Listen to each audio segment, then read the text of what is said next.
माहिती संदर्भात स्वाक्षरण व्यक्त केलं आहे आणि फडणवीसांनी ही त्यांना प्रतिसाद दिला. कसं पाहता कशाबद्दल?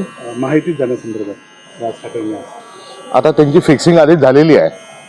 आता बघायचं पुढे कसा उठकीस करवड भेटता तो आगे पाहायचं. पुतळ्यांसंदर्भात वाद सुरू आहे. वाघ्याचा पुतळा बसवण्यासंदर्भात फडणवीसांनी आज स्टेटमेंट दिलं.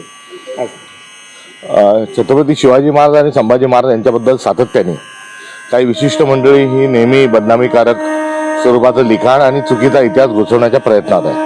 त्यामुळे राम गणेश गडकरी यांच्यापूर्वी वाघ्या कुत्र्याचा उल्लेख हा कुठेही झालेला नाही असे आढळून येते. तेव्हा या संदर्भात ऐतिहासिक स्वरूपाचे जे तथ्य आहे ते तपासणं आवश्यक आहे आणि जो सर्व एकंदरीत जो इतिहास आहे हा शासनाने त्याचा विचार करावा, तो समाजापुढे मांडावा आणि त्यातील साधक बाधक अशा स्वरूपाचा निर्णय घ्यावा.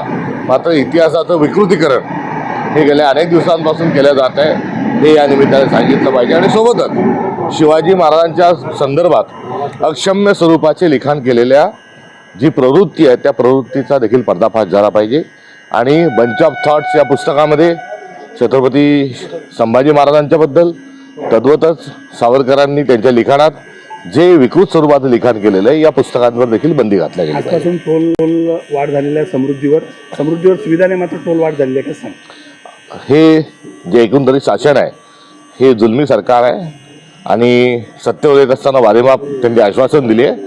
आता टोल काय आता सगळं येणाऱ्या काळात वाढणार आहे याचा हा सुतोवाच आहे. झाले का असं आपण आरोप केला. काय या संदर्भात त्यांनी डाव्या कालवा जो आहे खडकपूर्णाचा या डाव्या कालव्याच्या अनुषंगाने त्यांनी प्रशासकीय मंजुरात आणि सुप्रमाहित प्रदान केली होती.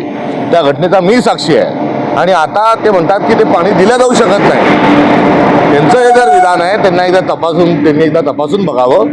त्यांनी दिलेलं आश्वासन तत्कालीन जे आमदार होते शशिकांत खेडेकर यांना बर्थडेची गिफ्ट दिली होती आणि त्या पार्श्वभूमीवर डावा कालवा मंजूर केला होता आणि आता चक्क ते त्यांच्या दिलेल्या आश्वासनावरून आणि जी फाईलवर सही केली होती त्यावरून ते आता गमजाव जर करत असतील तर त्यांनी त्याचा पुनर्विचार करावा अथवा त्यांना गजनी म्हटल्याशिवाय आमच्यासमोर दुसरा पर्याय राहणार नाही.